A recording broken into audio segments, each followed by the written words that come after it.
ሰላም ጤና ይስጥልን። እንዴት ቆያችሁ?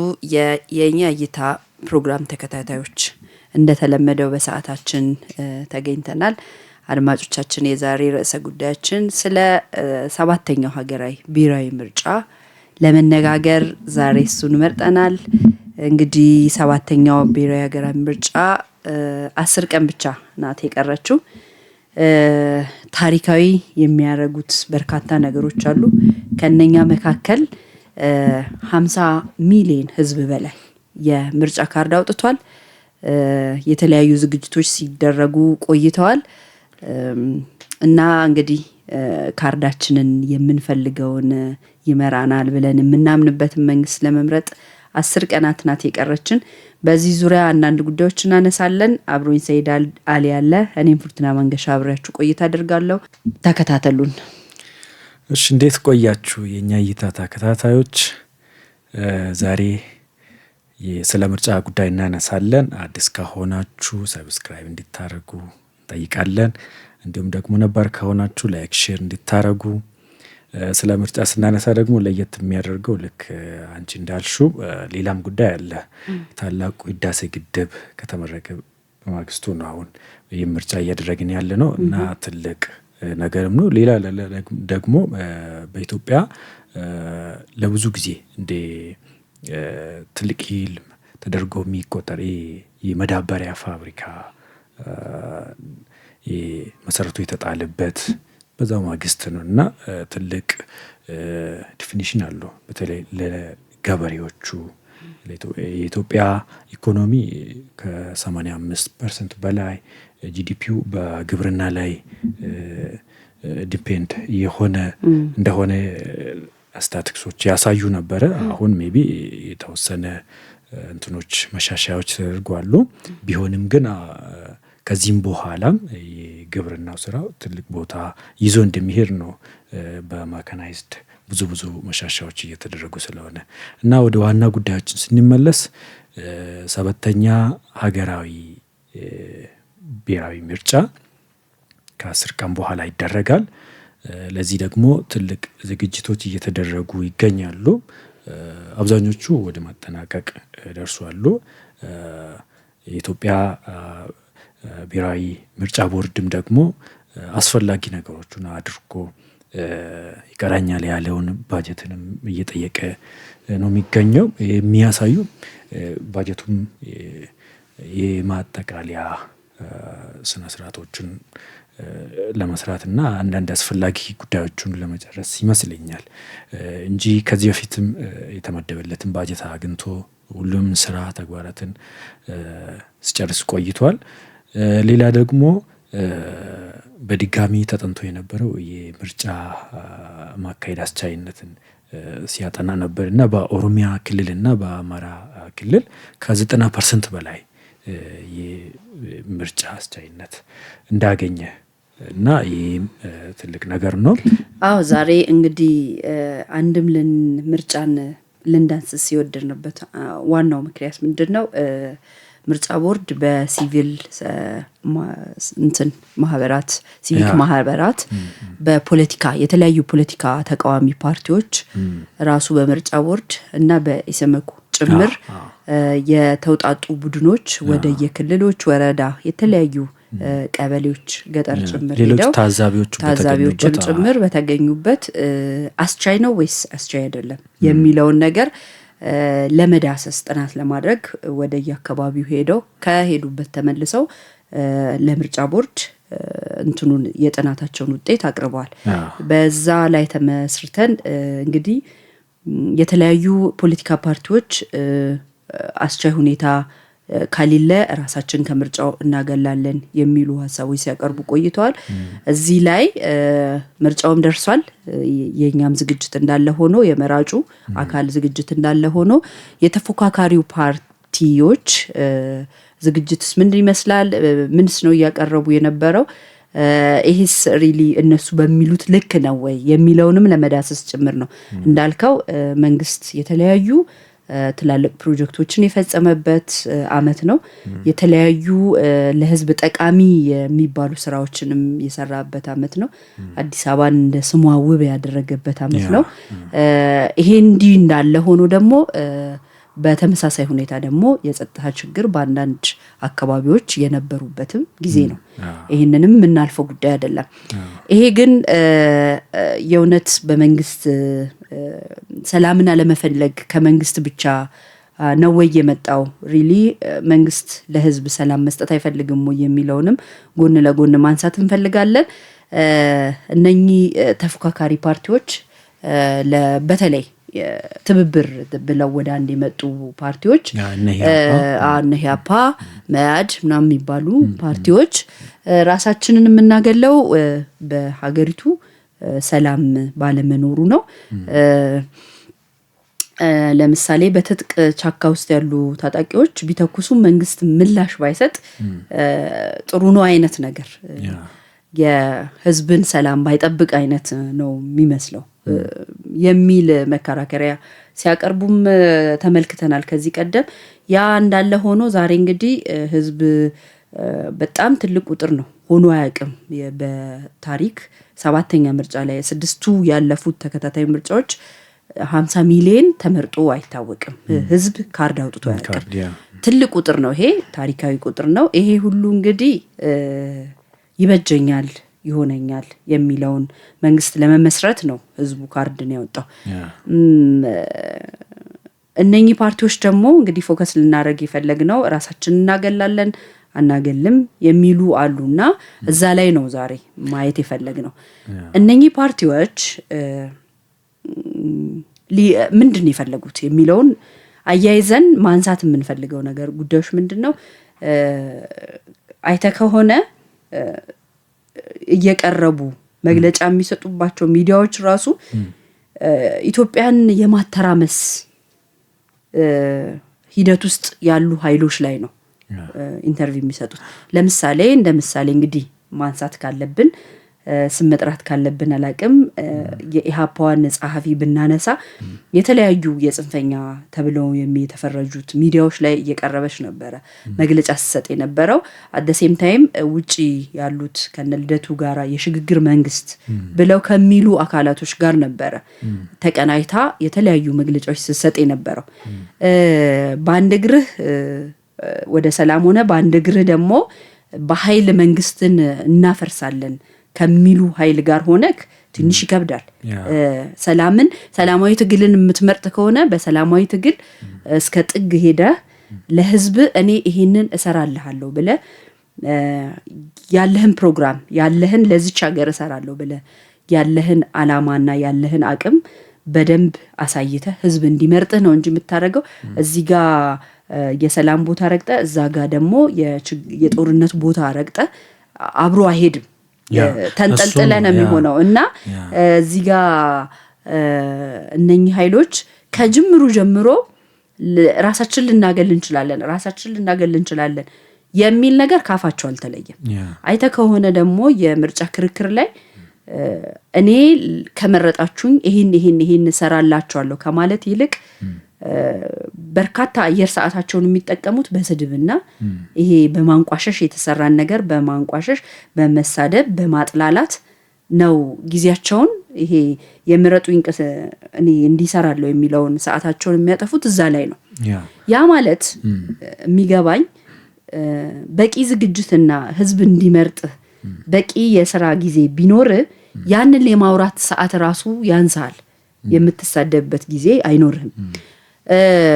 የራሳችሁን ፕሮግራም አቅርቡ በተባለ ቁጥር እንደዚህ ብሎ ማበሻቀጥ ብቻ ነው የሚታየው። ማበሻቀጡ ይደርሳል ብለ የራስን የምትገልጸው ነገር ቢኖር ሐሳብ ቢኖር እንደዚህ ያደርጋለሁ ብለ የምትመኘው ለዚች ሀገር ቢኖር እሱን መግለጽ ላይ ጊዜ ታሳልፍ ነበር። ስለዚህ እነኚህ ኃይሎች እዚህ ጋር በኃይል ይመጣልን የሽግግር መንግስትን የሚመኙ ኃይሎች ናቸው። እዚህ ጋር ደግሞ ሰላማዊ ትግል እናደርጋለን የሚሉ ናቸው። በተመሳሳይ ሁኔታ ከጅምሩ ጀምሮ ለወራት የምርጫ ነገር መነሳት ከጀመረ ጊዜ ጀምሮ ራሳችን እናገላለን የሚል ዛሬም ድረስ ይሄ አሁን የመጨረሻው ሰዓት ላይ እንደርሰናል። ምርጫ ቦርድ ራሱ ከዚህ በኋላ በጣም በርካታ ህትመቶች አድርጎ ወጪዎች አውጥቶ እዚህ ጋር ደርሶ ራሴን አገላለሁ የምትልበትን ጊዜ አልፈ እዚህ ጋር መምጠ ዛሬም ይሄንን መናገር ማለት በህዝብ ላይ ያለ እምነት ሌላ የህግ ጥሰትም ነው። አዎ የሞተ ሲሆን ነው። እነኚህ ሰዎች ደግሞ አይተ ከሆነ ሞክረዋል። ሰላማዊ ሰልፍ እናደርጋለን፣ የአዳራሽ ስብሰባ እንጠራለን፣ የተለያዩ ነገሮች ሞክረዋልና ሲያዩ በዛ ልክ እየተደገፉ ስላልሆነ ውርደት ነው የሚሆንብን የሚል አይነት ነገር ጊዜውን እያራዘሙ እያሸሹ ምናምን እዚህ ደርሰዋል። ያ በሌላ በኩል ደግሞ በምርጫ ህዝብ ይመርጠናል ብሎ ተስፋ ስላልጣሉ ህዝቡ ላይ ምክንያቱም ህዝቡ ስለሚያውቃቸው ያመጡትን አጀንዳ ስለሚያውቁት ጊዜ ወስዶ አንቺ እንዳልሽው ህዝቡን የሚመጥን አጀንዳ ይዞ ስላልመጡ የኢትዮጵያ ህዝብ ራሱ የሚመርጥበትን የስነ ልቦና ከፍታ አለው። ነገሮችን የሚለይበት ይበጀኛል የሚልበት ደረጃ ላይ ነው የሚገኘው። ማንም አስገድዶ ይህን ምረጥ የሚልበት አይደለም። ይህን ስንል ደግሞ ምርጫ ሙሉ በሙሉ ምንም ችግር የለበትም ማለት አይደለም። የሚፈቱ ችግሮች ሊኖሩ ይችላሉ። እሱ ደግሞ ምርጫ ቦርድም ይፈታዋል። ከምርጫ ቦርድ የሚያልፍ ከሆነ ሌላ የሚመለከተው አካል አለ። እስከ ፍርድ ቤት መሄድ ይቻላል ችግሮች ካሉ ማለት ነው። ግን ስናየው ነገሮቹ ከመጀመሪያም ጀምሮ በሁለት ልብ የገቡ ናቸው። በሁለት ሀሳብ ነው የገቡት። እስከዚህ ጊዜ ድረስ እንገፋለን፣ ከዛ በኋላ በዚህ መሀል ይሄ ሊፈጠርልን ይችላል ሜቢ እያሉ ነው የገቡት እና በዚህ ምን ሞከር እያሉ ነው የመጡት እና በምርጫ ሂደት ውስጥ ይሄ ተፈጥሮ ነገሩ ፌል ያደርጋል ብሎ የጠበቁት አልሆነም። መንግስት ብዙ ነገሮችን እንዳላየ እያለፈ ነው የመጣው። ፎር ኤግዛምፕል አሁን ህወሓት ያደረገውን በትግራይ ክልል ላይ መፈንቅለ መንግስት አድርጓል። የፌዴራል መንግስት ግን ዘሎ የሚገባና የሆነ ጦርነት የሚነሳ አይነት ነገር ነው ሲያስቡ የነበረውና የዛን ጊዜ የምርጫ ሂደቱ ፌል ያደርጋል። በዚህ መሀል ደግሞ እነሱም ሰላማዊ ሰልፍ ይጠራሉ። በዚህ መሀል ትርምሱ እንትን ይላል፣ እየሰፋ ይሄዳል። ህዝቡም ደግሞ ምርጫው ይብቃኝ ብሎ ወደ ሌላ አንግል ይሄዳል ነው የነሱ ግምት። ልክ እንዳልሹም በና ልደቱ በኩል ደግሞ የሽግግር መንግስት በነጃዋር የሚባለው ይመጣል ብሎ ነው ተስፋ ሲያደርጉ የነበሩ እና በዚህ በኩል ህጋዊ ሰው መስሎ፣ በዛኛው በኩል ደግሞ ህገወጥ ከተባሉ ኢቭን ሽብርተኛ ከተባሉ ከተፈረጁ በፍርድ ቤት ከሚፈለጉ አካላት ጋር ተሳስሮ ሲሰሩ ነበር። ይሄን ብዙ ማስረጃዎችን ማቅረብ ይቻላል በዚህ ዙሪያ ማለት ነው እና ያውናውን በቀላሉ ማረጋገጥ እንችላለን። ለምሳሌ ህወሓት መፈንቅለ መንግስት ሲያደርግ በክልሉ ላይ አላወገዙትም። ማወገዝ ነበረባቸው። እንደ አንድ ፓርቲ ስልጣን በዚህ ትግራይ የኢትዮጵያ አካል ስለሆነች በዚህ ሀገር ላይ ስልጣን ይዞ ህዝቡን ለማስተዳደር የሚያቅድ አካል ወንጀል ሲፈጸም ማውገዝ አለበት። አላወገዙትም። እንደ ቡድን አላወገዙትም። እነ ጃዋርም ጭምር እነ ልደቱም ጭምር አላወገዙትም። በሌላ በኩል ደግሞ ቅድም እንዳልሹ ጦርነት ይቁም ይላሉ፣ ግን ጦረኛ ራሳቸው ናቸው። በዚህ በኩል እንዲተኩሱ ያደርጋሉ የሚደግፉትን አካል፣ መንግስትን ደግሞ አቁም ይላሉ። የማያስገድ ሎጂካሊ በጣም የማያስገድ ሞኖፖሊ ፓወር መጠቀም የሚችል መንግስት ብቻ ነው።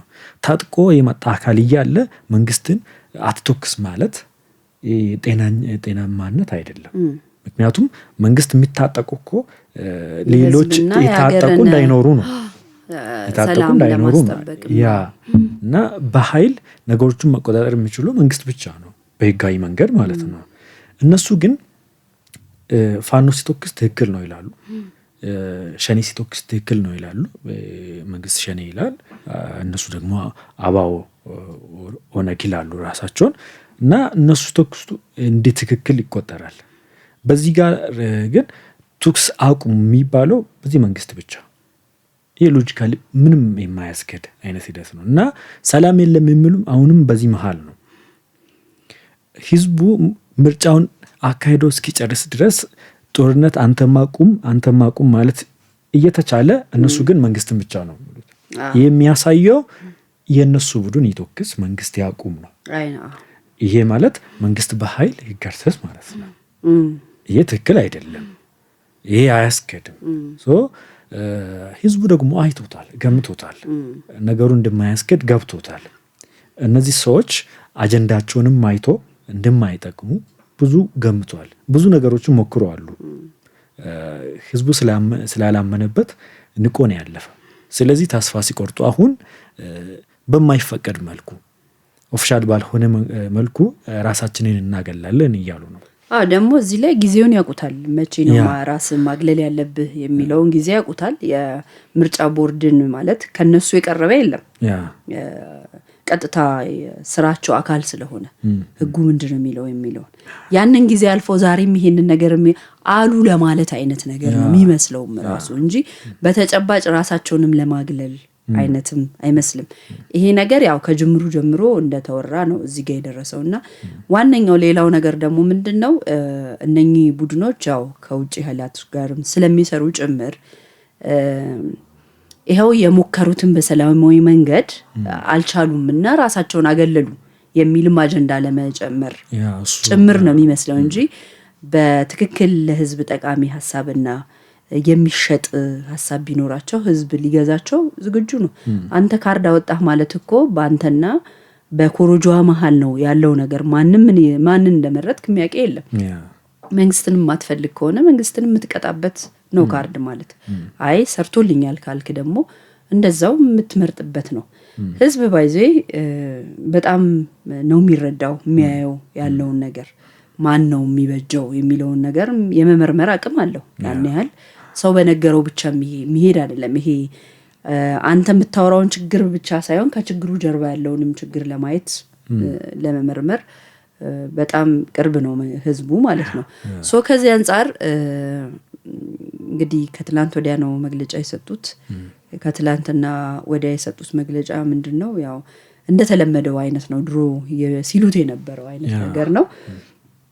እንደውም ጋዜጠኞች ለማለት ያህል ነው ወይ የምትሉት ነው መቼ ነው ራሳችሁ የምታገሉት አይነት ጥያቄ ሁላ ሲጠይቋቸው ነበረ። ይሄ ጥያቄ ማለት አውርታችሁ ከእንትን አታልፉም አይነት ያለው ይመስላል ጥያቄው ራሱ። እንደዚህ አይነት ንግግሩ እንደዚህ አይነት በተግባር አያሳዩም። ሌላ ደግሞ የነሱ ነገር ተጨባጭ እንዳልሆነ የሚያቀርቡት መስረጃ ትክክል እንዳልሆነ የሚገልጸው አንድ አባኦ ኦነግ በየመንደር እየሄደ ባንዲራውን ድሮኮ ይሄን ባንዲራ ይዘህ ስትንቀሳቀስ የምትታሰርበት ባንዲራ ነው። ዛሬ ግን መንግስት በዚህ ልክ ነው ነፃነት የሰጠው። የራሳቸውን ባንዲራ ይዘው በየቦታው ሄደው ቅስቀሳ እያደረጉ ነበር። ኢቭን እነሱም ቢሆኑኮ ተዛዋውረው ቅስቀሳቸውን እያደረጉ ነው። እንደዚህ አይን ያወጣ ይሄ ችግር ነው እንቅፋት ሆኖብናል ብለው ያቀረቡትም እንትን የለም። ልክ በፊት እንደሚሉት ጦርነት ካልቆመ ይላሉ። አሁን በዚህ ሰዓት እኮ እናሰቡት መንግስት ትግራይን ሄዶ መፈንቅለ መንግስት አደረጋችሁ ብሎ የተኮሰው ጥይት የለም። ታዋቸው የፈለጉትን ጦርነት አልተሳተፈላቸው። ግብዣ ነው ይሄ። ያ ማለት እኮ ያደረጉት እንትን ግብዣ ነው። ግብዣው ላይ አልተገኘላቸው። ምክንያቱም የሚፈልጉት ነገር ያው ስለሚታወቅ አንድ ይሄ ነው። ሁለተኛ ደግሞ የአማራ ክልልን ብትል ያን ያህል የተለየ ከባድ እንቅስቃሴ እያደረጉ አይደለም። እርስ በርስም እንደውም ያው ባለም መረጃ ድሮ ጎጃም ጎንደር ምናምን እየተባለ ነበር። አሁን እዛው በጎጥ ጭምር የዘመነ ፋኖ የአስረስ ፋኖ የማርሸት ምናምን ብለው ተከፋፍለው እየተቀጣቀጡበት ያሉበት ሁኔታ ነው። አይደለም ለመንግስት ስጋት ሊሆኑና ማለት ነው። ከዚህ ሁሉ በላይ ደግሞ ምርጫ ቦርድ በራሱ መንገድ ከተለያዩ ተቋማቶች በራሳቸው የኢሃፓም ጭምር ሰዎች ሳይቀሩ ዙረው ያጠኑበትና አስቻይ ሁኔታ አለ በተባለበት ሁኔታ ውስጥ ዛሬ ወጥተው እንደዚህ አይነት መግለጫ መስጠት በራሱ አንደኛ በቃ ካለው ነባራዊ ነገር ተነስተው ህዝብ ላይመርጠን ይችላል ወደሚለው እየሄዱ ይመስላል። የሸጥነውም ሐሳብ የለም፣ የተገዛም ሐሳብ የለም። ስለዚህ ብጥበጣችንን ብንቀጥል ይሻላል። ይሄ የስም ማጥፋት ተራ ጠቃሚ ለህዝብ ጠቃሚ ያልሆነ ከሚዲያ ያላለፈ ወርዶ ምንም በተጨባጭ አገልግሎት የማይሰጥ እንቅስቃሴ ላይ ናቸው። በዚህ ያው እንግዲህ የሚጠቀም አካል አለ ወይ? ያው አለ። እነሱ ተጠቃሚ ናቸው። ሀገርን ለመብጥበጥ ነው የሚሄዱት። ፍሬ ያፈራሉ ወይ? በዛ ልክ ፍሬ የሚያፈራ አይደለም። ለዚህ እንግዲህ ተከፋይም ሊሆኑ ይችላሉ። አሳማኝ ሀሳቦችን እኮ ማምጣት ይችላል። አሁን በሀገራችን እኮ ብዙ ችግሮች አሉ፣ የታወቀ ነው። ያን ችግሮችን አጥንቶ ሳይንቲፊክ በሆነ መንገድ መጥቶ ህዝቡን ማሳመን ቢችሉ አሪፍ ነበረ። ችግር አልባ አይደለችም ሀገራችን። የትኛውም ሀገር ከችግር ነፃ አይደለም፣ መጠኑ ይለያያል እንጂ። አሁን ኦሮሚያን ብንመለከት በኦሮሚያ ሰላም የለም ይላል ኦፌኮ ካፈው። ግን ከኦሮሚያ አልፎ ኦነግ ደግሞ በአማራ ክልል ጭምር እየተወዳደረ ይገኛል። ይህ የሚያሳየው ለህዝብ የሚያቀርቡትን አጀንዳ የሌላቸውና ያላቸው ልዩነቱ ይሄ ነው። እና ሌላ ደግሞ ህዝብ ሲወስን እናየዋለን። አባው በዚህ ልክ ኦነግ በዚህ ልክ ለፍቶ በዚህ ልክ የምርጫ ቅስቀሳ አካሂዶ የህዝቡን መልስ በሂደት የምናይ ይሆናል። ሌላ ደግሞ ኢዜማ በሁሉም ክልል እየተንቀሳቀሰ ኢቭን ተከልክሏል በሚባል ዘፈን በቴዲ ዘፈን በየቦታው ወሬ መሆኑን ተከልክሏል የሚባለው ዝም ብሎ የውሸት ትርክት መሆኑን እያሳየ እንዳልተከለከለ እያሳየ ነው ይገኛል። እና በዚህ መሀል አሁን እኛ የምንረዳው በቀላሉ ለእኛ ተከታታዮችን ማስተላለፍ የሚፈልገው ተጨባጭ አይደለም። ኢህአፓ የሚያቀርበው አንድነት ለትብብር የሚባለው የሚያቀርቡት ተጨባጭ አይደለም። መስረጃ አላጠኑትም፣ የሚመስላቸውን ነው። እና አንድን አካል ስለጠሉ ብቻ ሌላውም ሰው ሌላውም አካል እንዲጠላ መፈለግን ነው የሚያሳየው ይሄ። ስለዚህ ከዚህ በኋላ አንዳንድ ነገሮችን መገመት እንችላለን። የተወሰኑ ጌሞችን ልናይ እንችላለን። ፍሬም የተደረጉ ጌሞችን ልናይ እንችላለን። ሜቢ ህወሓት አንዳንድ ተንኮሳዎችን ሊያደርግ ይችላል።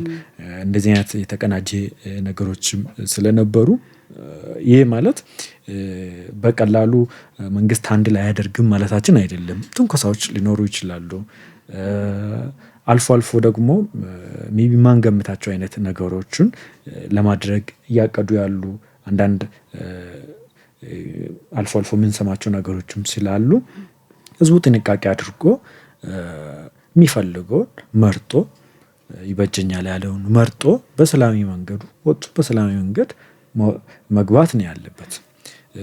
በሚዲያ የሚሰራጭ በተለያዩ አካላት የሚሰራጭ ነገሮች ተጨባጭ እንዳልሆኑ ብዙ ነገሮች ተጨባጭ እንዳልሆኑ በዚህ ግልጽ መደረግ አለበት። እኛም ይህንን ነው ማስተላለፍ የምንፈልገው።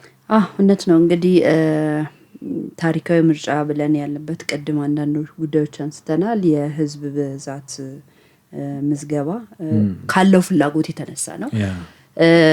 ይሄ ህዝብ እንግዲህ የሚመርጠውን ያውቃል፣ በልቡ ያስቀመጠውን ያውቃል። እንደተባለውን ትብብርንም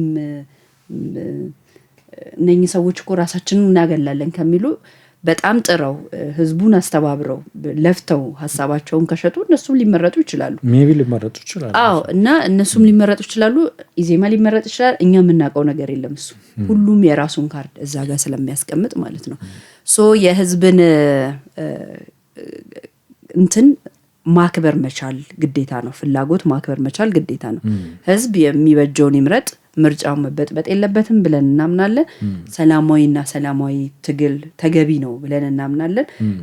ይሄ መለማመድ ደግሞ ለቀሪው ዘመናችንም ለወደፊቷ ኢትዮጵያም የተሻለ እርምጃ የሚያስኬድ ነው እንጂ መበጥበጥ ወደኋላ የሚመልሰን ነገር ነው። እንደ ሀገርም ስናይ እንደ ህዝብም ስናይ ይሄ ነው እኛም ማስተላለፍ የምንፈልገው መልእክት።